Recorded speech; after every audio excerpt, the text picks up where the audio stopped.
amazing tournament. I believe next week is the final round of the 32 before we head to the final 16. Mm-hmm. So the round of 16 begins in 2 weeks. So guys, what's been your highlight match so far? I mean, everyone's obviously got a favourite match. I mean, out of the matches this week that has been on, two matches that I really enjoyed, personally, were Raul Mendoza versus the Brian Kendrick, and secondly, which actually is more important because he's a fellow Brit, was Zack Sabre Jr. in his match against Canada's Tyson Dukes. Guys, what's your opinion? What you've seen in the Cruiserweight Classic so far? What's your opinions on Sabre Jr. and where he's going to head in this Cruiserweight Classic? Well, yeah, I'm able to disable, by the way. Yeah. And before I start, I just want to say that I have a community on PS4. It's called WWE Then Now Forever, and we're a crew of big WWE fans. If you want to jump on that community, check it out. I keep it very very professional on there, no trolls or nothing. Just check that out. But yeah, about the Cruiserweight Classic, about Zack Sabre Jr. I know there's a lot of hype around him, and to be honest, I have never seen him wrestle until the Cruiserweight Classic. Personally, for me, his style is just too boring for me. It's very technical. All these little minute holds where he like maybe puts your wrist in between his ankles and does a little twist. I saw that one. Yeah. And it's very subtle, and you have commentators who are really bringing it home and telling you, oh, that's very subtle move, but it's very painful. You gotta trust what the commentators are saying on that, because it doesn't really carry over to the audience that that's a painful move. I'm watching and I'm like, oh well, whatever. You just did that little thing.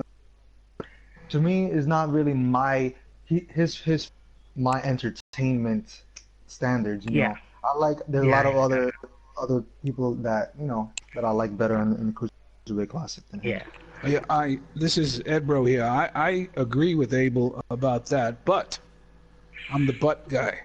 But if he was wrestling Randy Orton and he would frustrate the crap out of Randy Orton, and then he would have to go toe to toe because Randy would adjust, it would be a great match.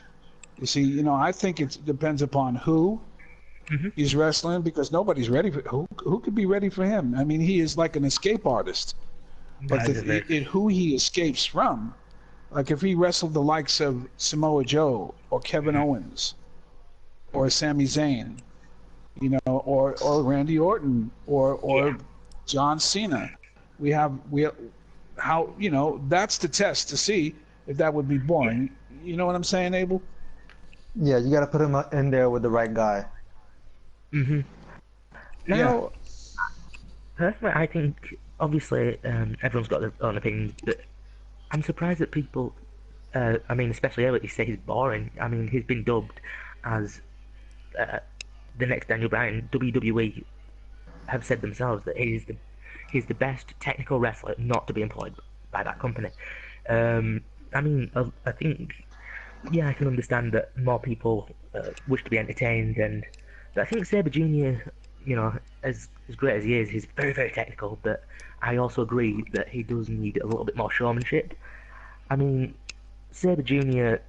might not really be coming across as a favourite to some people because he's spent a lot of his career on the indie circuits, and he's been dubbed as one of the very... He has had some very, very interesting matches. I mean, not only for the Cruiserweight Classic, I mean, he's mainly... Who did he wrestle? Who did he wrestle? That's the point.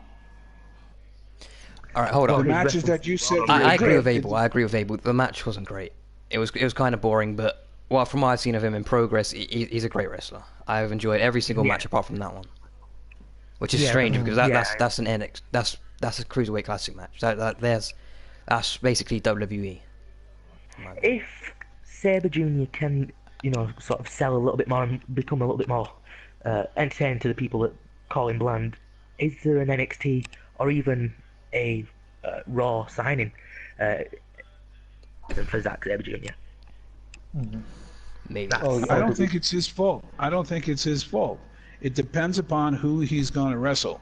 I mean, if he was wrestling Shinsuke Nakamura, I can guarantee you it'd be a great match, and even Abel would probably say so. Because you guys, Spawn and Shotzi Slam, you both seen him wrestle guys differently than this particular guy that he wrestled, which is a good wrestler, but he's not. He's a different kind of wrestler, and I'm sure he can get tough. Also, I'm sure he can slug. He can go to the air and get aerial, but what a lot of the universe do not like to see that type of thing. It's the same when that Brock fought Mark Hunt when he got him on the ground, or there was a lot of ground fighting during the 200. It wasn't that match, but it was a bunch of matches that they were telling the referee to stand him up. Yeah. Did anybody watch 200? Yeah. They were telling him to stand him up. No, people don't like to see a lot of just ground play and kind of twirling and this and that and the other thing, because they're not watching ballet. So if I mean, in those UFC matches, I don't mind the ground play if they're actually going for submission. I like to see, but at that time they were stalemate. They were in stalemate positions, just jockeying for position. They weren't going for their submissions and stuff like that. Yeah. At the points where it got boring. His coach is probably telling the same thing. Yeah. As far as in CWC, like are we still on we're still on who we like at CWC, right? Because I did like Tony Nese. Tony Nese he's the one that impressed me, because that guy, he's the dude with the long hair and he was muscular. But the thing is, just like Neville's that muscular dude that can do all these crazy moves. Tony Nese reminded me of that type of guy, because he looked physically with his, he was fit and muscular, but he was agile. He was doing all these leg sweeps, these spinning leg sweeps on the ground. He did a springboard moonsault off the ropes. He did a 450 splash at the end there. That was crazy. So that guy Tony Nese, he's the one that impressed me. That's the type of wrestling I like to see. I mean, if Sabre was to do something like that, would that change your opinion on him? I mean, obviously, he's showing what he knows, which is the old submission wrestling, which, I mean, for those that have seen him wrestle before, they know that's his specialty. I mean, he has done aerial matches, but he's not 100% comfortable. I think for him to appeal more, he does need to spend a little bit more time, but, you can't really take that away from Sabre Jr. I think the Cruiserweight Classic guys are sticking to what they know. I mean, obviously, they may to show that they can fight, but also to entertain a crowd. I think, in all honesty, I mean, as much as I love the match and as much as I respect Zack Sabre Jr., I think that match was a bit of a disappointment. I'm showing my support to him because he's a great British wrestler. He's a great, and I think you guys are right. He could improve so much by going on to the top rope every so often. He can, I think he was a bit nervous. I think because a little bit more, he's definitely going to open a lot more people's eyes. Yeah, I mean, I wasn't saying. I know so. I know. I think Ed said it was a bad match, but I wasn't trying to say that it was a bad match. I was trying to say that for me, that his style of fighting is not what entertains me. But the thing is that we learned that this is the Cruiserweight Classic, and something that they've been, expressing this tournament is that there's a lot of different fighting styles from around all the international circuits. That's the great thing about the Classic, isn't it? That's the great thing. It's unity, because you've got some great American competitors, you've got some Japanese competitors, you've got Australian, and they're just showcasing and maybe swapping styles or teaching each other, and I think that's a really great concept for it to sort of come through in a friendly yet competitive way. Well, I didn't. This is Ed, bro. I didn't mean to say that you were saying it was a bad match. That No, it's no, I just that that's understand not your style. I mean, it's understandable. that. Yeah, of course. But I was impressed with him.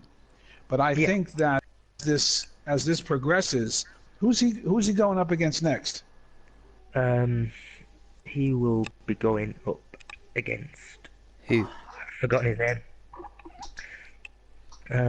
See, now if he was going up against Akira, that would be great. I But don't who think does he is. go? No, who he's going up against Zara's in the next leg, I think. Yeah. But who's he going up against next? Because I then don't who think knows? it's- Maybe Abel will like it better. Yeah.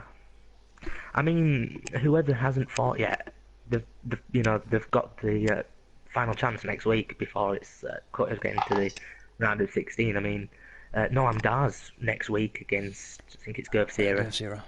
that match, because the thing with Noam Dar is he has a very, very similar style to Zack Sabre Jr. I mean, of course they've trained together, but I think the thing with Noam Dar is he's also, as well as being very, very technical, he's also enjoys going up the top rope as well, which I think might appeal a little bit more to Abel or to anyone else, that say that, I think the submission style's a bit boring, Well, if you also Yeah. noticed that the guy that Nice fought, he hurt him, and that guy, was playing around too much that he was fighting.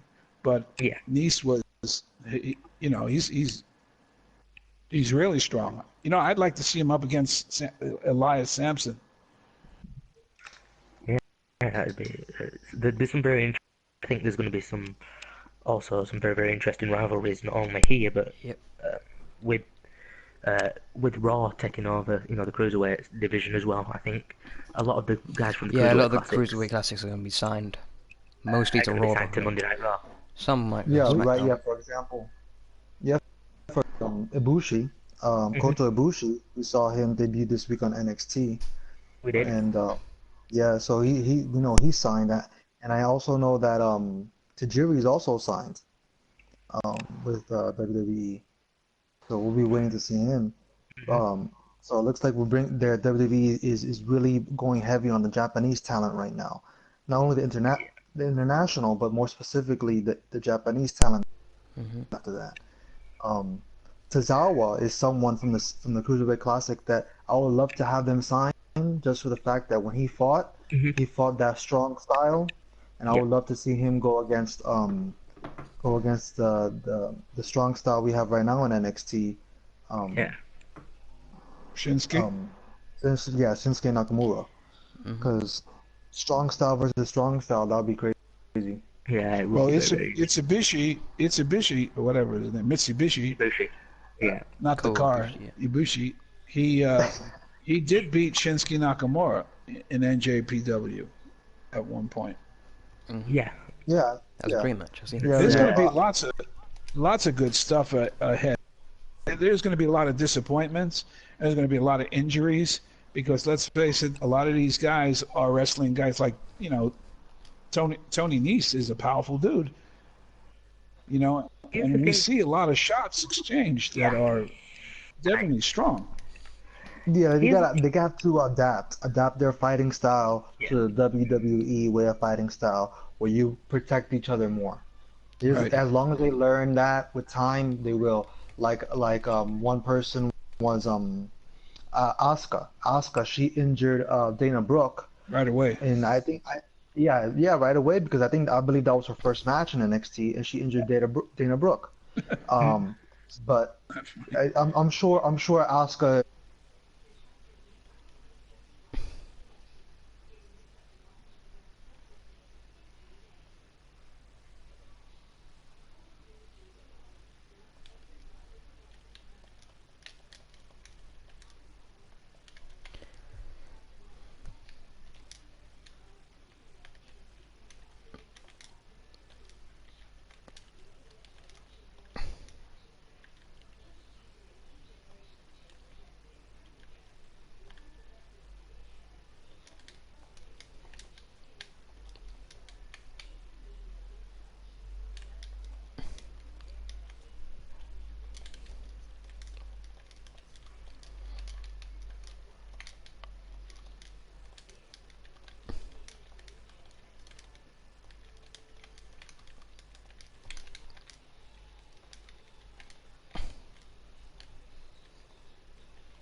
national rivalries. For the most part, they're not gonna know that. So if maybe they will, maybe they won't.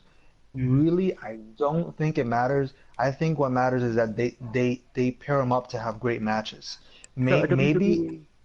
Sorry. but actually now that I'm saying this, if they have experience, if experience with each other in an international circuit, maybe they have proven to be able to have great matches together, and just redoing that will be great to watch on TV. And it's the Because first they have that time. experience. First time in the WWE is the first time in the WWE. Doesn't matter what they did before. When Brock was champ, he fought Shinsuke Nakamura, and Fought Shinsuke lots of was people. total. But I'll tell you, I'd love to see it. Yeah, our WWE just signing, names like Ibushi, Nakamura, just because of For the Japan fan the- base. just for the Japan fan base. Have they actually done the research into any of the rivalries that can sort of, Probably not. or They just taking want to names get the biggest try brand. and They just want to make get them better? Yeah, They just want to get the biggest I mean, superstars.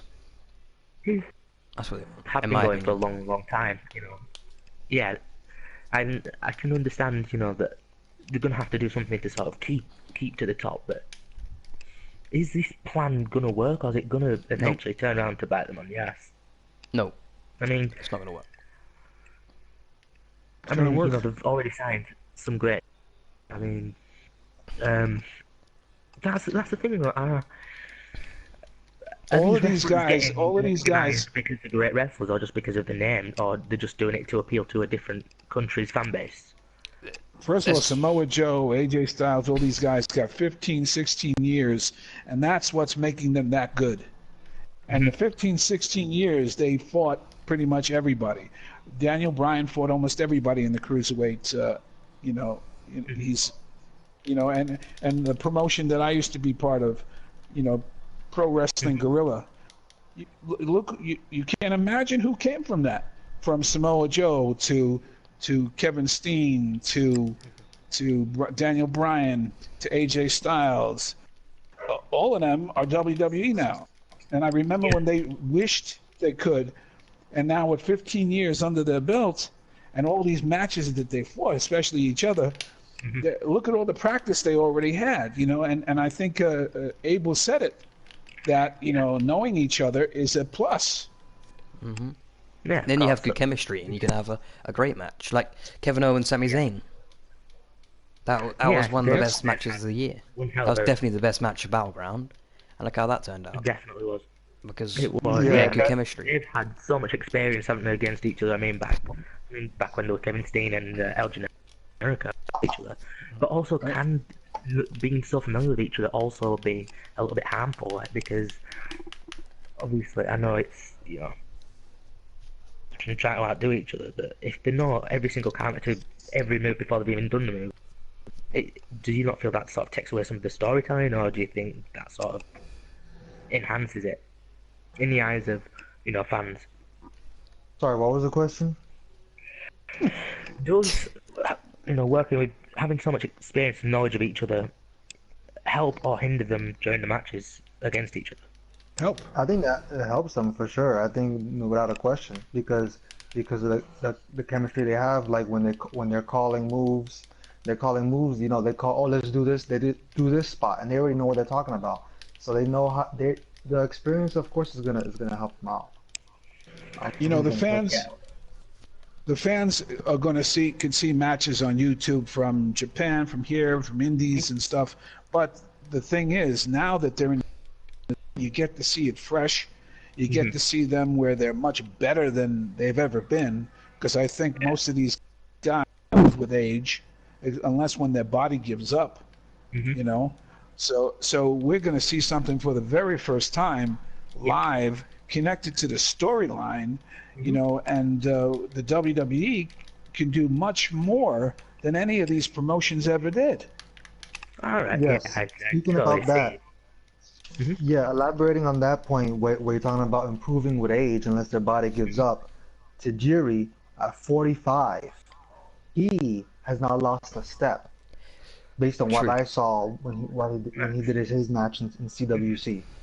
He looked, I remembered him, maybe even better. So it was, and I couldn't believe it because I knew he was 45 years old. Holy crap. No wonder at 45 years old, he's still wrestling because he's confident that he can still do it. Yeah, He has no reason to retire. On the other hand, we had a Brian Kendrick who just fought this week. He's 37. Yeah. He didn't do those high flying moves he used to do. His fighting style was more classic WWE on the mat, not regular strikes and stuff like that. Speaking of Brian Kendrick, what did you guys actually think of the Kendrick Mendoza match? I mean, I was shocked because there were so many mistakes, not only on behalf of Brian Kendrick, but also Raul Mendoza. I mean, I can understand Raul Mendoza being nervous because he's been, that was a lot of watches, who's done it all, hasn't he? Really, I mean, but for Brian Kendrick to make mistakes, is he making mistakes because he's so overconfident, or is he starting to feel a little bit threatened the fact that he knows he's one of the older competitors, and is he making mistakes because he's trying to keep himself ahead of the game and not really wanting to give these new guys a chance? To be honest, I didn't catch the mistakes in the match. I catched a lot of botches. There were a lot of botches. I mean, it wasn't. But we all know that botches.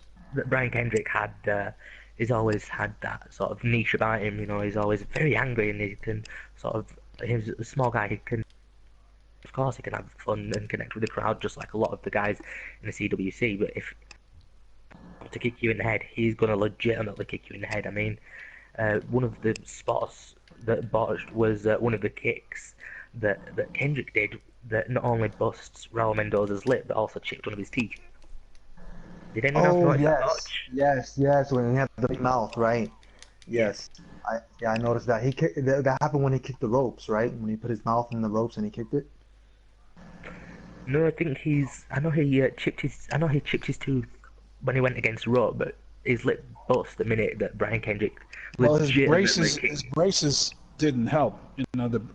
He's wrestling with braces, and I don't think it's the thing to do, because especially when he was biting on that rope, forget about it. But I personally think that Mendoza was the weak. I don't think that he could keep up with Brian Kendrick. That's fine, I mean. Overall, to me, it was a disappointing match. Even though I didn't catch all the botches, but for the reason of Brian Kendrick wasn't the way I remembered him doing a lot of agile-like maneuvers in the ring. Can he still do them though? I mean, obviously he's going to be able, right. But obviously since he's been away from the WWE for so long, I mean, I know he runs a training school. He's responsible for teaching some of the current roster. Eva Marie can wrestle because of him, and she got her finishing move from him too. Yeah, right. That's exactly. Right, but Eva Marie is not doing him any favors by showing off how great of a trainer he is, because Eva Marie is shit. She's improved. She was shittier before. Yeah. She was. But can Kendrick keep up? Now she was diarrhea. At least now she's solid shit. Before she was kind of. That's a great point. Yeah. That's a great point.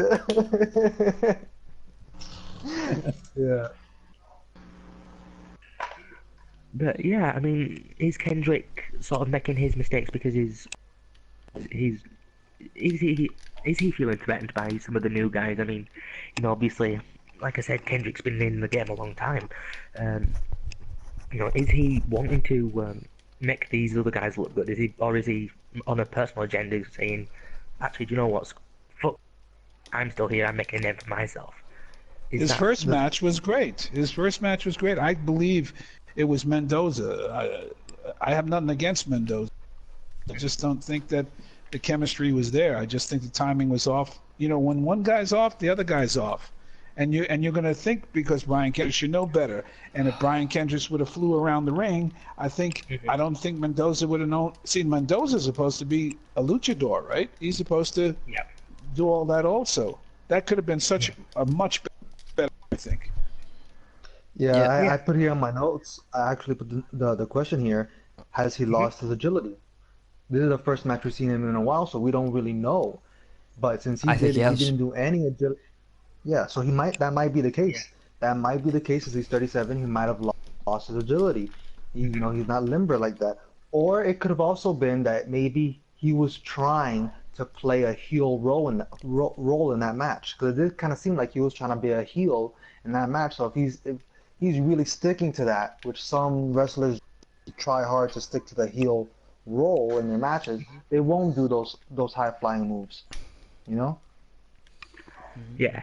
I mean, Could Yeah, be that that's too, maybe. possible. given Kendrick past and some of his when he has done those, he has rarely botched.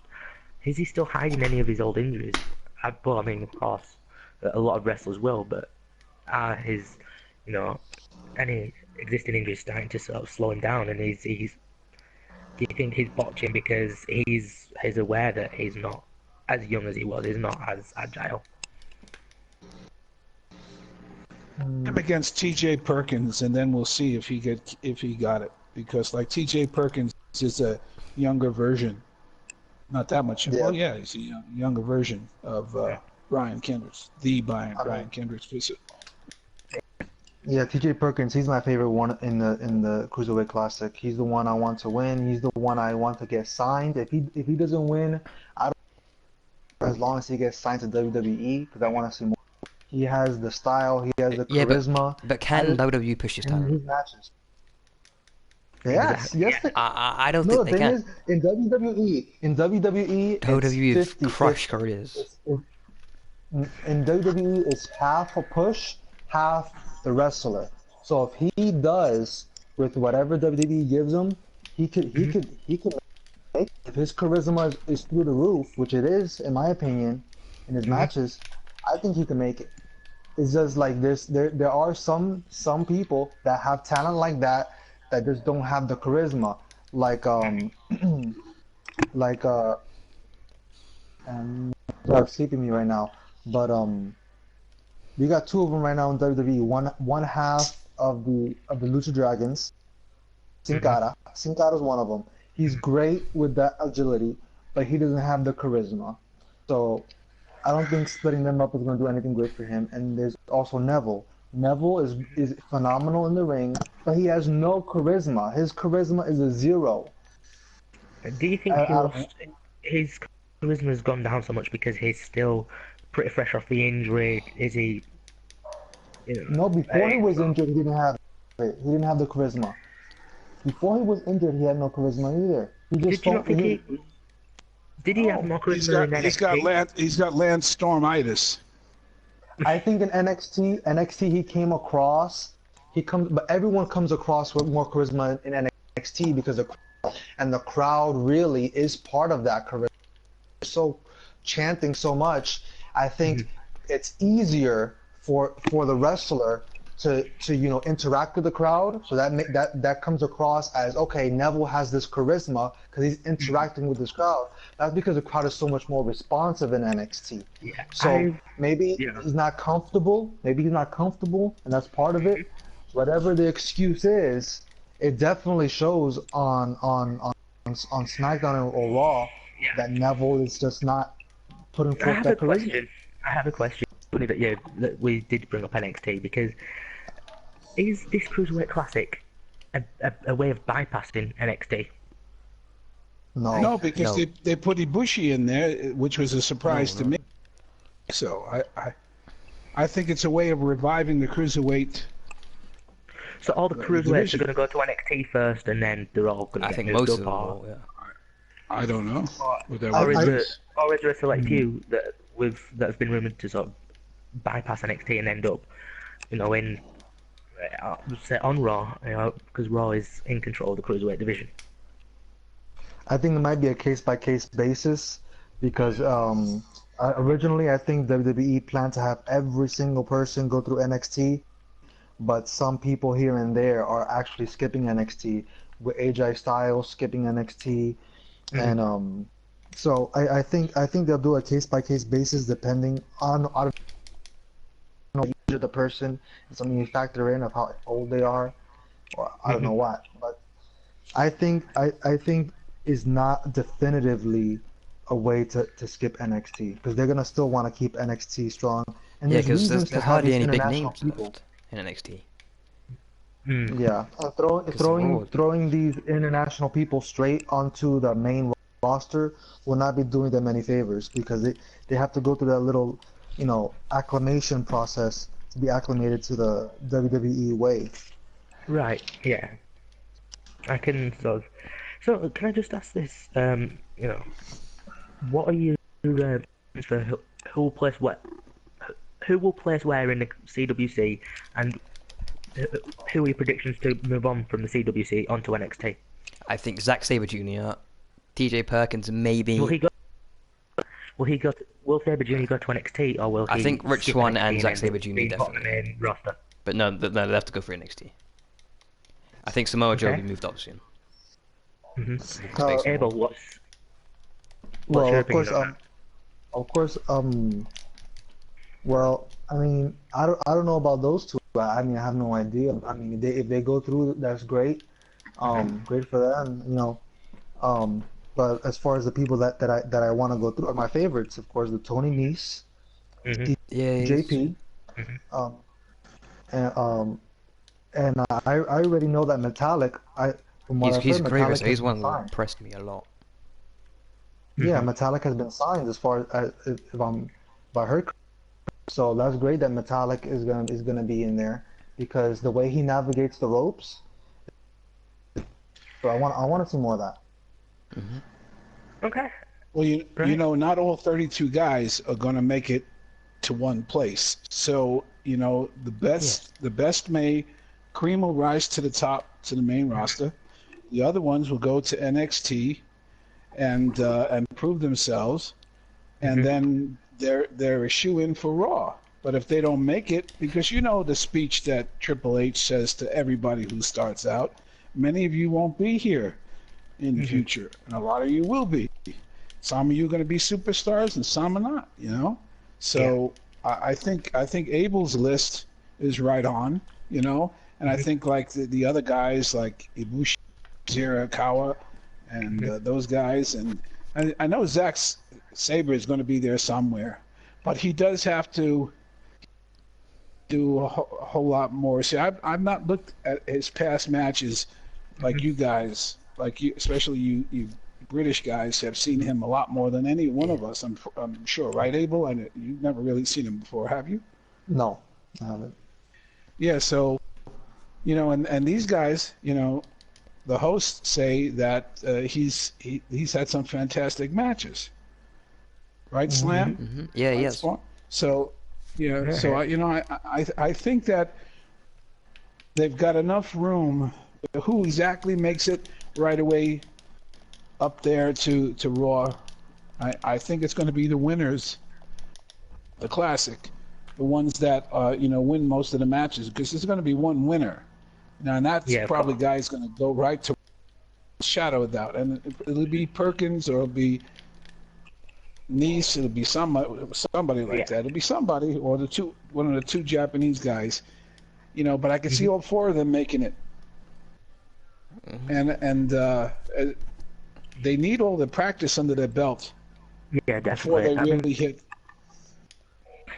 Here's the thing, though. Even if some of them, went to NXT, what if they end up going to that other dying company? Is ratings going to improve for there just because? Yeah, the company that's Shout out Impact. Yeah, will some of the CWC guys go to Impact? Well, because let's be fair though, some of these Impact stars that came to NXT only had one match. James Storm. Yeah. And then he went straight back to Eric Young. Eric Young's still in the Performance Center. He's still. He's still training. Yeah. He's still in training for NXT. But he went right up against Samoa Joe, which I thought was great, actually. For his debut match, I thought that was interesting. I know he cut a promo saying he would be next in NXT to Championship, but then since that promo, he hasn't been on NXT program. I know he's probably doing a tour, isn't he? Bobby Roode's on the current NXT tour. You know, how how long do you think it'll be before Rude or E White are ending up facing Samoa Joe again, or whoever the NXT champion is after Takeover Brooklyn? Do you see anyone pretty much rising quickly? I mean, out of those two, rising quickly through the ranks of NXT to face the champion?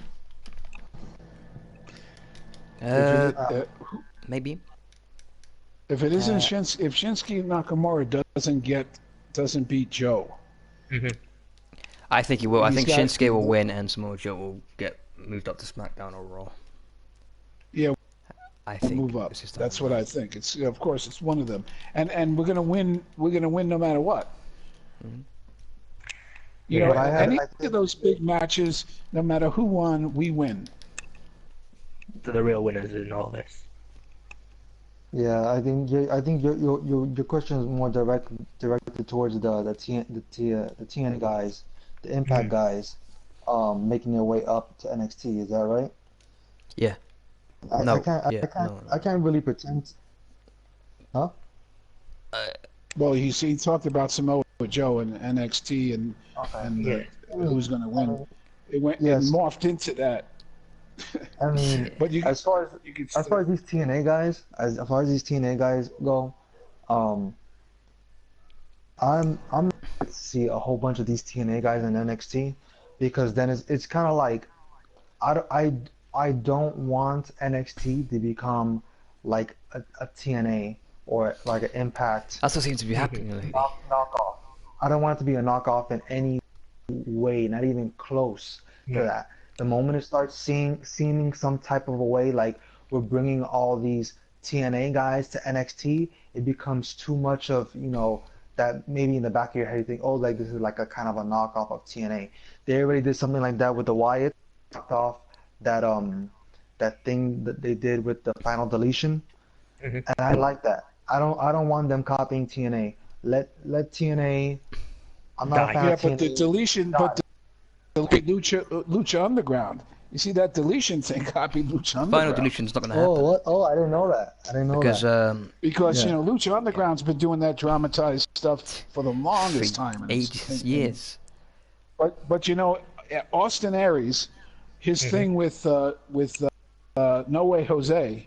Did you see how No Way Jose said, "I'm going to kick the shit out of him," out of Austin Aries? You see how he came to life? Yes. I mean, when you got something like that, that's going to be fucking fire. See, that has nothing to do with TNA. When Austin Aries mixed up with No Way Jose, who's 6'3", he's like a Wyatt in a sense, or could be, as far as size is concerned, and he's really a good wrestler, and he's better than Fandango. And, so if you get like the TNA guys to get within the storyline of the WWE, except for the thing that you bring out, which is true, there was a similarity, with going to the compound and whatever. But that, like I said, Lucha Underground's been doing all this stuff, and I love Lucha Underground. That El Rey station that plays has got good. That's good stuff. I mean, it really is. It's really good. It's a great promotion, don't get me wrong, but look at WWE superstars that have gone there. Rey Mysterio. Johnny Mundo. Big Rick was Ezekiel Jackson, Yeah, I mean, knock off the good stuff like that. Chavo Guerrero as well. Yes. So I say knock off the good stuff, like Lucha Underground is taking some great wrestlers. They're doing some great stuff. But here's a question: are WWE going to, not really steal back, but get back there? I don't want to call the WWE for Lucha Underground objects, but I think the real difference is the one that sort of changed his name from being the WWE product has been Johnny Mundo, because Rey Mysterio Jr. I know he's used that same name, but I think it's still more commonly used with WWE. That's still the name that's mentioned a lot in WWE. And Big Rick changed from Ezekiel Jackson to Big Rick, but Chavo Guerrero, that's obviously a legendary. Kind of is partly owned by WWE. Within, either the rights to their names or they're going to get back to the superstars themselves. No, Johnny Mundo. I don't think the name Johnny Mundo was never mentioned in WWE. No, Right? No, but he was John Morrison. Yeah, he would be Yeah, John Morrison That's if why I he said. came back. Yeah, Oh, that's what yeah. I mean. Okay. Yeah. Well, look, Alberto was- Del Rio's not El Patron. El Patron is Alberto Del Rio. He's not El Patron in WWE. No, He's Alberto he's- Del Rio. When he was over in Lucha Underground, they can't use the WWE names, so WWE will take back the name. But Nor should they. But Yeah, how but come it's- WWE haven't taken back the name of Rey Mysterio, Chavo Guerrero? Well, those were their names when they were as well, though, right? Yeah, that's what I'm asking. Why taking their names back? Oh, Why maybe haven't WWE, like sued Lucha Underground?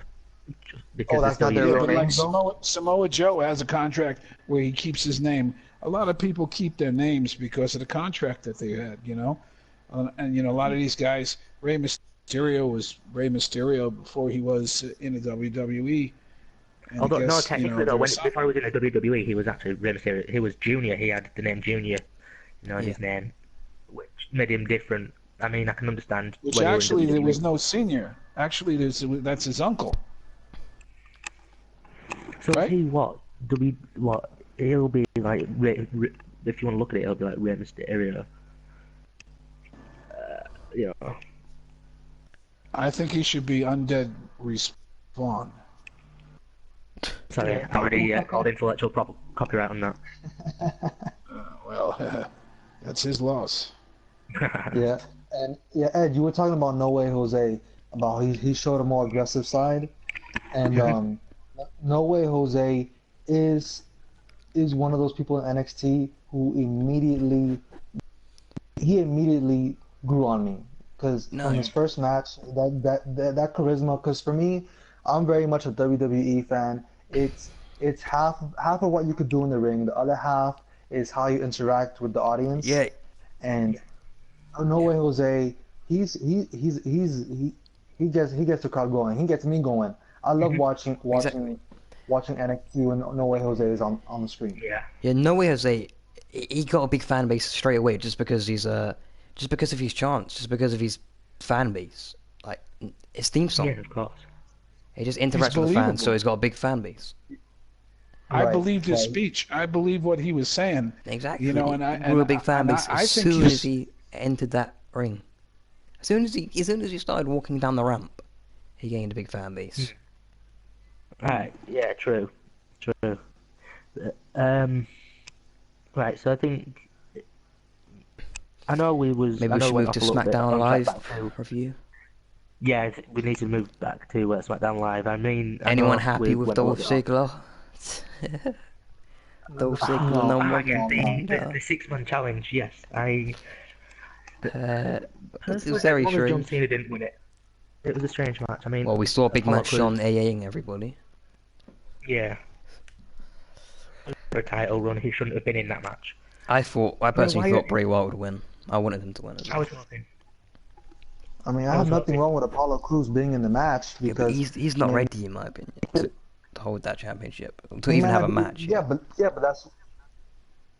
I mean, that's why he didn't win, though. He wasn't ready. That's why I didn't want him to win. But they put him in there. That's why it's Baron Corbin.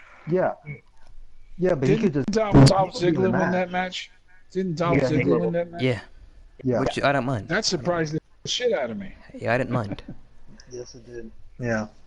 Yeah, I know. I mean, I was hoping that Bray Wyatt would win.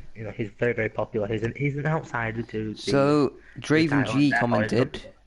One of our viewers commented. Not that Draven. I don't think he's that Draven. He said, "Ziggler, you mean HBK?" And I agree with him. They're trying to make Dolph Ziggler the next Shawn Michaels, aren't they? Yeah, I guess you're absolutely right. The way that. I mean, from his ring gear to the way that Ziggler performs. Hey, make sure you subscribe. Yeah, please do subscribe, my friend. Like you said. Yeah. Yeah, the problem I have with SmackDown. I know, right? What happened there? Yeah, I heard someone breaking up a little bit. Yeah. But the problem I had with SmackDown was I didn't like how they treated the titles on that first match of SmackDown. It was with the IC title, the Continental title, and the championship title. And let me tell you why. Is because Orton went in and he decimated the Intercontinental Champion, Miz. So right there, look, I don't even want a title shot. I just want to kick your ass, Miz, because you're the Intercontinental. You are a champion. You're Intercontinental Champion, and a non-title holder, Orton, just kicked his ass, saying basically, you know what? I'm above you. You know, you should. I don't think you should ever do that. The IC title person should get their ass kicked only when they're defending their title against someone else who's looking for the IC title. Wouldn't Miz try and find a way out of the fight though? I mean, look at he probably how should have. he's like I said a while back. He should have been stripped of the IC title back when he was filming the Marine. By the way, he's already subscribed. He's a regular. I think that is Draven. Oh, that's brilliant. But like I was saying, the Miz contractual obligations. I mean, I can get that a champion, needs a bit, but he really should have. He'd already been announced he was defending his title, and then it wasn't until the day of when he was supposed to defend it. I think it was Money in the Bank or whatever, wherever he was supposed to. I have That's true. I mean, that's technically that's true. That technicality. WWE makes their own rules. They change them all the time. I mean, it depends on your opinion on the Miz. Me personally, I like the Miz because I like him as a wrestler, but not as an actor. I mean, I think he's taking. I mean, like as a movie star. I mean, obviously, of course, he's a joke as a movie star. Of course he is, but the fact that he's hanging so, like regularly on that. I mean, all right. I mean, I'm not trying to disrespect the Miz. He's very he is charismatic and he's good. He's got that face that people just want to punch. Yeah, that's what's good about a heel. That's what you want for a heel. That's what makes the Miz. You want someone to be booed. A really good heel. Like everyone, he's good, but he's not a good heel because people cheer him. That's not what WWE want. They don't want their heels to be cheered. They want their heels to be booed. Yeah. I mean, they don't cheer Miz. They don't cheer Miz though. Exactly, they boo him because he's a good heel. Okay, yeah, good. Okay, yeah, exactly. He's a great heel, and the thing is, part of being his heel gimmick is that he's cocky and arrogant as hell. So to keep that gimmick working, you have to throw him some intercontinental title runs there. So that he, or else all his cockiness and arrogance is for nothing. He has to be able to back it up. Yeah, so this Intercontinental run.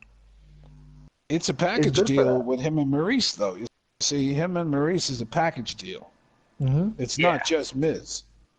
Right. Because if it wasn't for her, there's times he wouldn't win. And if it wasn't for her, he wouldn't have fought Orton. Because she's the one that said, and he tricked her. You see it was a game played. Yeah. He tricked her into saying, "Oh, you want to fight him?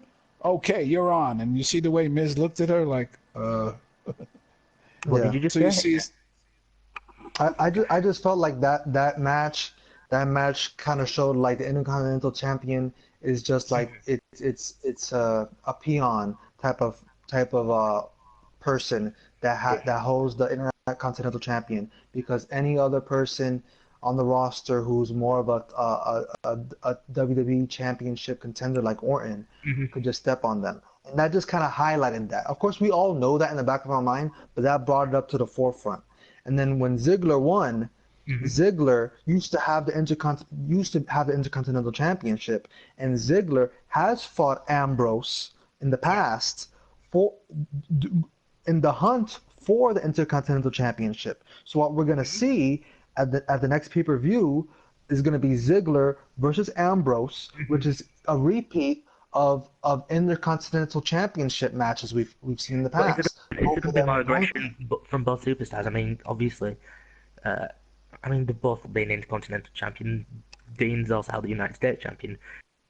The thing with the difference between Ziggler and Ambrose is that Ambrose is really aggressive through all his matches. I think Ziggler sort of has moments where he's really, he seems a little bit tentative. It's sort of like he wants to be aggressive. It's like he's trying, but he can't. I mean, I think the last real time I saw Ziggler be legitimately aggressive was during the feud with Rusev.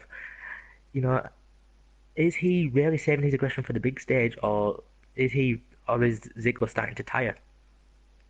I mean, hopefully he can, because if he can bring his aggression up, then I could believe him as being a WWE title type of person. Ambrose, they elevated him from an Intercontinental Championship type of person, Carter type of upper mid card, to a top card guy lately, by giving him the title, and I believed it. I was never watching and saying, man, Ambrose, I don't believe him as a WWE champion. I believed it. He's awesome. He's a top guy now, and I loved it. Throwing Ziggler in there, in my mind, just in my opinion, is bringing down the status of that title, because it's saying Ziggler is worthy of challenging Ambrose for that title. I don't see that. If Ziggler brings out that aggression and can make me believe that he does deserve to be in that WWE title hunt, it does something for SmackDown. It does something for SmackDown saying, you know what, this title means something. Because let's say Ziggler didn't win and they gave it, and Cena, let's say Cena won that 6-man battle thing, or AJ Styles won, or even Wyatt won, I would have been like, okay, they're saying to us right now, this WWE title on SmackDown is a big prize. Yeah. But Ziggler winning? Abel, Yeah. I think it all had to do with the fact that they didn't want one of those guys to be up against Ambrose just yet. There's a reason why they didn't want AJ, or they didn't want Cena or any of the other guys, because they wanted they didn't want them yet, because there's time for that. I think they're waiting. So I think that had something to do with Ziggler being put in. I think you're right. I was surprised. I don't want to see Ziggler Ambrose. I think I've seen that before. And I know it may be more aggressive, but you're right. Yeah. Can Ziggler show that he wants that title? Because, in all honesty, I don't think he can. If he's in a legit rivalry, like I said, with when he had his I agree, Draven. Most aggressive. Draven just said Ziggler needs a character change bad. He does. Yeah. Yeah, Ziggler. Like I was saying though, the last time we've really seen the aggressive side to Ziggler, it was when he was heel, but also when he fought Baron Corbin, because there was legitimate hatred there, and there was the hatred between him and Rusev. But personally, I don't think that Ziggler can be as consistent with his aggression anymore. Ziggler's.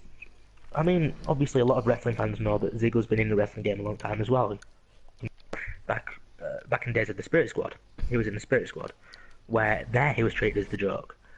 But no, is Ziggler able to show that he's serious and deserving of the title, or is he going to be? Still, we can.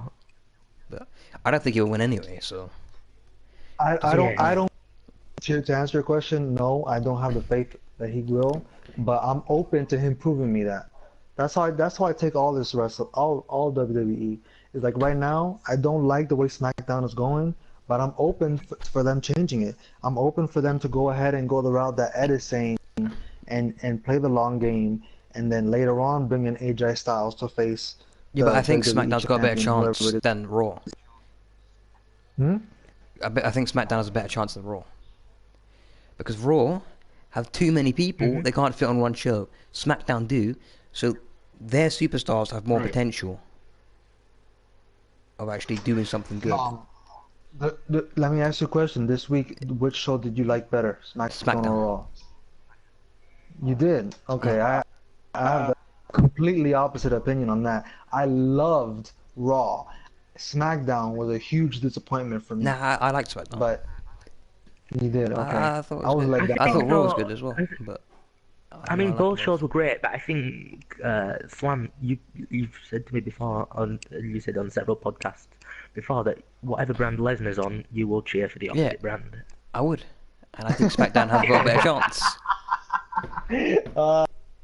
Alright, you see, now we know why. If you wonder Lesnar's why not actually Orton appeared for Raw. Yeah. So, You know, if you wonder why Orton is in that decimation zone, think about who he's fighting. He just got an injury, and you think after 9 months he's going to get killed by Lesnar. He's got to be a Lesnar. He's got to be a Brock. So in his own right, he's coming out like that to decimate, to Viper, to not Viper, to RKO one time. Yeah. To do one RKO to prove that it takes only one RKO to go to RKOville. RKO'sville. You know? No enhancement needed. Right, yes. This promo I think that I've never heard Randy Orton cut. You know, I mean, I love Randy Orton. Not only is he a face, not only is he a heel. I mean, heel is. He had so many. So he should be decimating everybody. Yeah, Orton is the guy that, you know, he's been in the game a long time. And yeah, I think Orton's sort of at a point. I mean, obviously he's in his prime. Orton's past his prime, but he's one last good run. His prime. Because he's supposed to go on part-time soon. He said he's going part-time soon. I think he's going to begin his part-time run straight after SummerSlam. So he needs his last good run. You know, I mean, did you see? Part-time. I mean, everyone saw Battleground, and everyone saw that he said, you know, what he said about Lesnar, and I think he had some pretty big balls to say. I mean, obviously Randy's got pretty big balls for all the stuff. But I think that one personally was one of that should actually be one of the burns of the year. You know, I think that was a slamming moment. I mean, I know the slam is at the end of the year, but you know, that was just beautiful. You know, the fact that he rolled his eyes like no enhancement needed. You know. Yeah, but Brock's gonna bitch about that. Brock is gonna bitch. Good. Yeah. Another great moment that would go up for the slamming would be Charlotte's promo when she dissed her dad, when she sent her dad packing. Mm-hmm. Yeah. Remember that last time in the ring when she told Ric Flair to get out of the ring. Yeah. That she didn't want him anymore. That was the best promo I've ever seen. That one was Charlotte can't really cut, like, I mean, personally, in my opinion, can't cut a promo. No, I loved her. She promos. Can. She can. Her heel promos are top notch. And it started. I want to say that it started when Ric Flair came on there. I think Ric Flair was exactly. She is a phenomenal heel. Her heel promos are top notch, and I mean, that's what I can't say that enough. Actually, Charlotte switched my tone on her. When she first debuted on the main roster, I wasn't liking Charlotte. When she became heel and she really ran with it, and you could see in her promos, she was acting like a bitch, and it really came across on TV. That's when I started liking her, and to the point now, I like that I don't like Sasha Banks that much anymore. Sasha Banks, I was high off Sasha Banks on NXT. Now that Sasha Banks is on the main roster, she's no longer my favorite, because the thing is though with Sasha Banks, I can tell that WWE creative on the main roster has limited her somewhat. They've changed her character a little bit. They tweaked it. Mm-hmm. Some simple things like the hair. She used to have she had black hair and it would fade into this really deep red. Mm-hmm. Now she's cotton candy pink hair. Troll doll. Now she looks like a troll doll with that pink hair. Yeah. I know that's petty. That's something that I didn't like. Her style to me now is a little bit less. I think maybe that's to maybe younger girls, maybe to not compete with all red everything, even Marie who had the red hair for whatever reason. And also she's nicer. She's nicer now. So like she sometimes has these little attitude moments, but unlike NXT, she was allowed on NXT to go full on boss ass badass bitch mode when she wanted to.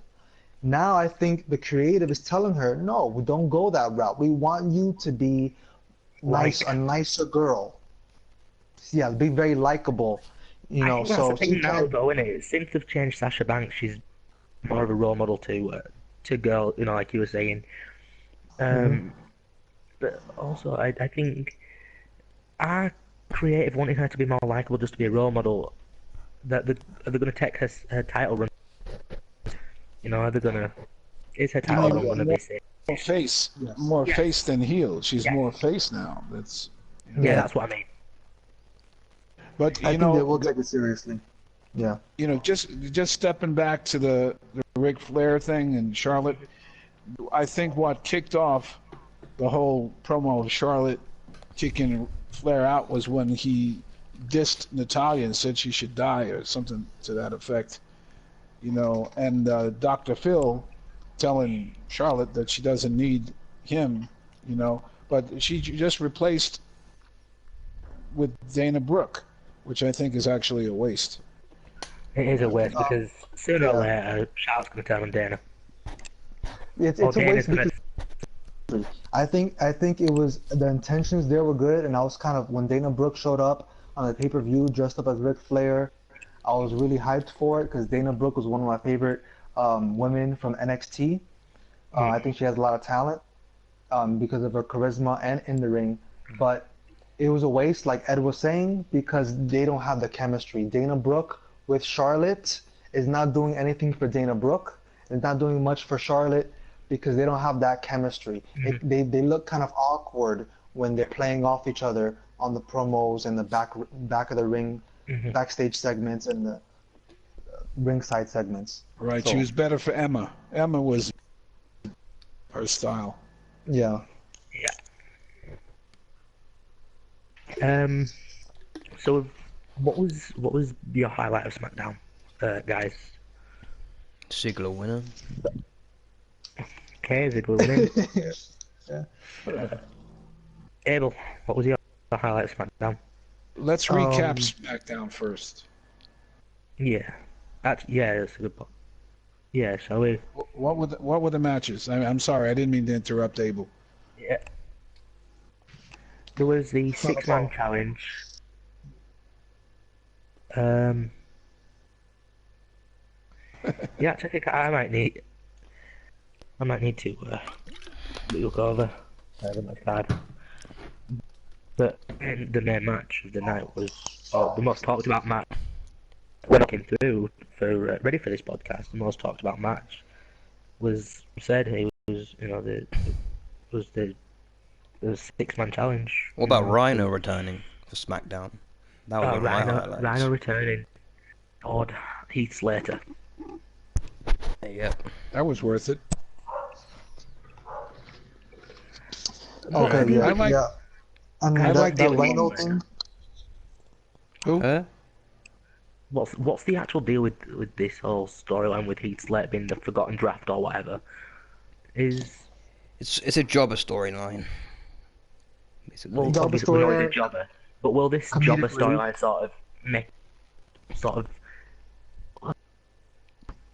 I don't want to say relevant again, because it's always been a jobber. He was the jobber of the Nexus. He was the jobber of the core. He's been everyone's whipping boy, hasn't he? Is there going to be a point where he's going to be at least in contention for a title, the United States title or whatever, or is he really past it and he's only going to be good for being a jobber? I mean, he might be in contention for the title, but he'll job for the champion, lose. I mean, so it'll be as a little story, a little comedic. I think he's there for comedic relief. So he'll go against maybe the champion, and he'll lose, and then he'll have a little promo after the match, and like that. But I like the position he's in. Good one for me. I enjoy his segments. I'm not disappointed that he's not getting a bigger shot at anything or a push.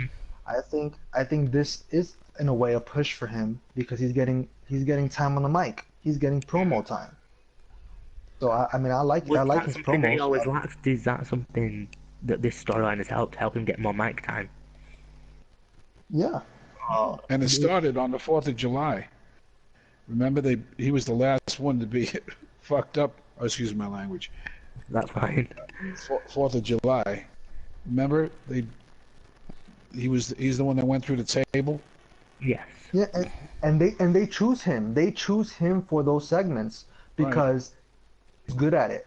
They know he can do. He can talk on the mic. They know he can be that comedic relief. They know he could play it off. So they give him those spots. It works for him. It's a good spot for him, I think. Pays his dues that way. Yeah. I got something lined up. And to line up and get taken seriously if they go, oh, we say what we want you to do. Yeah, it's just that the writers, that's how they wrote it. Because they got Hollywood writers writing their own show. That's why. Mm-hmm. The one highlight I have here for SmackDown, because in general I didn't like, but the most excited I got was when all the women went out on stage and they were challenging each other. They were like, "No, I'm going for the title." That was good. They weren't going for the title because the title's not even on the show, but they were all, bitching about who was going on it. Right. So that's a segment I liked because a lot of those people a lot of those women are people who we haven't seen in a while, like Naomi, or new. They're new to the main roster. Mm-hmm. So I like that segment of it, and that wasn't even wrestling. That was just them coming out, Yeah. My least favorite was Eva Marie just showing her body. I thought that was. Yes. I laugh at those. I laugh at Eva Marie. At first I was there disgusted, and then I just had to laugh because she's a joke. Here's the question. For Eva Marie, is that the only way she's going to be able to get? No, I keep saying this. money? She's not a wrestler. She's a model diva. Yeah, is that all she's ever going to do now? Just take a top That's off? what she should be. Eva Marie, is Eva Marie the modern, Kelly back when Kelly did the strip thing on ECW? Was that Extreme Expose? Yeah. Is that where? I don't think Kelly's making the money that Eva Marie's making. She's making a lot of money in appearances and doing all things on the side, including the Diva reality show. But I don't think Kelly could compare to that. Although I thought she was adorable. She didn't have to do much. She was a good wrestler, though. She was a better wrestler. She was very good. I mean, I think now is the big things headed for Eva Marie? No, I don't think it is. I think she's going to do this podcast. Please do not get Slam excited. I mean, he wants that. No, I do not. I'm fine. I was kidding. But I mean, at least WWE is recognizing that fans really hate Eva Marie, so they're really trying to rub it in, making her little entrance over the top, like really rubbing it in to all the fans' faces. Eva Marie is here and deal with it. What a joke! Her intro was long. She had this long, arrogant asshole. So they're really trying to rub it in. They're acknowledging that the fans don't like her. So just to clarify, Eva Marie is just not doing very well. Yeah. Never has done. Well, let's be honest, no. She didn't really. Yeah. But, yeah. We can round For up. the highlight. Do you think Nia Jax is going to be able to cut it? No. How do you... I don't think she is. Do you know what? I think they're trying to make her the next... what's her name? The next Karma. But no, I think she'd be better off being a Rikishi. Nah, she Nia Jax. Make it. I don't think she'll make it. I do quite like... I mean, I've got to admit, I've got respect for her because she's definitely one of the larger women that have wrestled within WWE. No, but I feel like she's just here just because of her heritage. Yeah, because she's Samoan and You know, Usos are Rock, Roman Reigns. I think she's there because she's a big imposing woman. I think it's good to have one of those women on the roster because they're different. They stand out. Nia Jax is big. She's very imposing. She's the only woman on the roster like that. The Glamazon back. Remember the Glamazon? Yeah, I liked Phoenix. her because, yes, Beth Phoenix. I loved her because that behemoth on the women's roster, who kicked ass.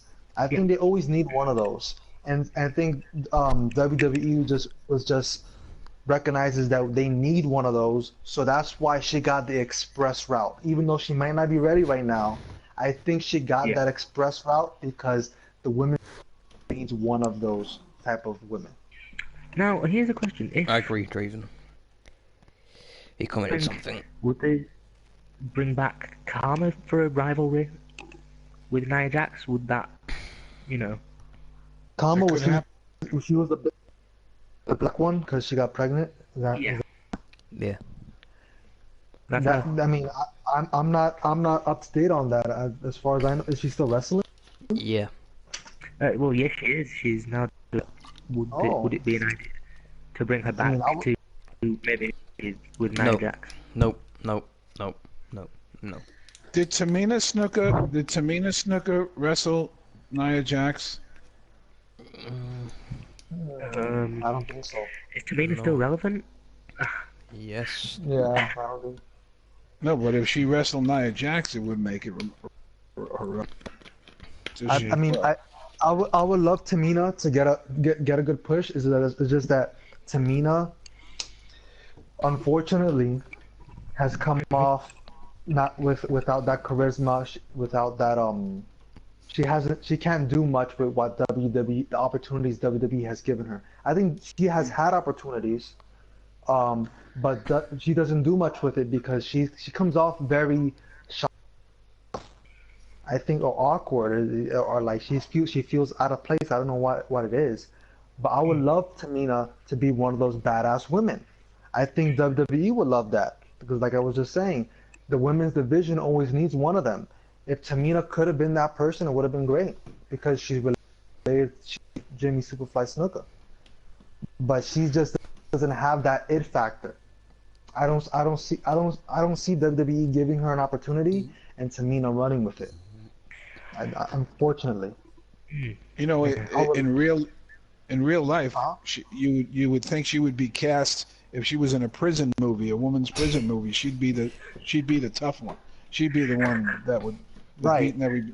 Right? She's got that look about her. But yeah, she does. They don't give her a chance to do that. Yeah, actually, yeah, that would be good. Now that you say that, I mean, the fact that she doesn't have that charisma, if they give her that type of role where she's just the dominant person, I think she would get over doing that, like you're saying. She'd be scary. Yeah, they have to do that, but to that they have to really get behind her and give her a good push. Yes, I think that they can do that. And that would be great if they did that. I would love that. Right, you can't give personality to a person that doesn't have personality. Lance Storm was a great wrestler, but he had no personality.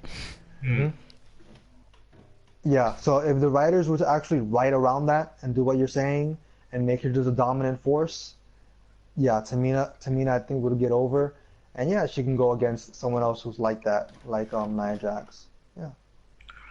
All right. We've reviewed NXT, the CWC. Now it's for Rumors Roundup, which I'm going to read. Rumor Roundup. Okay, I can take this.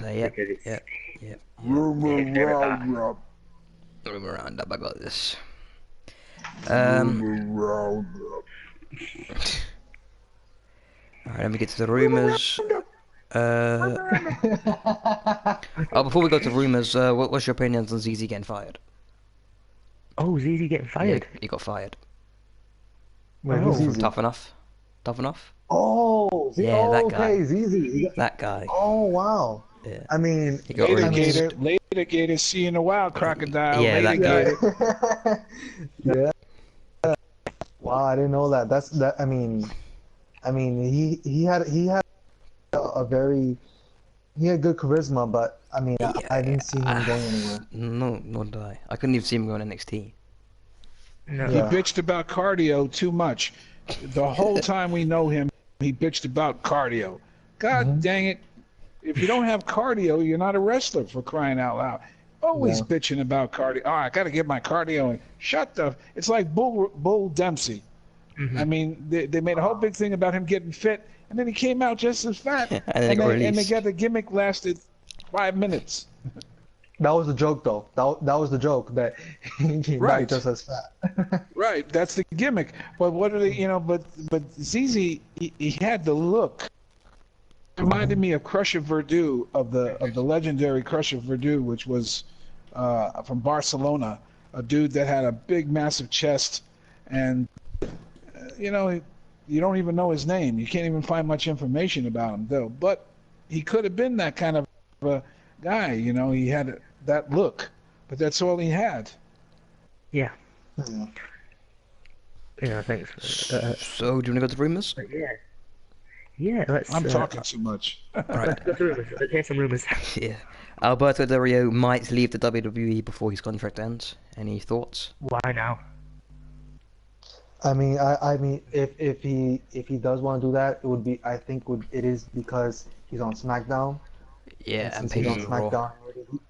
SmackDown, maybe he doesn't like the position he's in right now, and it wouldn't be the first time that a wrestler leaves because they don't like how they're being used. So it's understandable, and if he wants to leave, more power to him, because Alberto Del Rio, I like him, because his ring work is in the middle. I'll say he's in the middle when it comes to excitement, maybe the upper middle, but he interacts with the crowd in his matches very well. He gets you entertained, so I like him. Yeah. And if he wants to leave, he was in a better spot in Lucha Underground. Let him go to back to Lucha Underground. Have his top spot. I think he deserves to be in the top spot. He doesn't deserve to be on the SmackDown spot.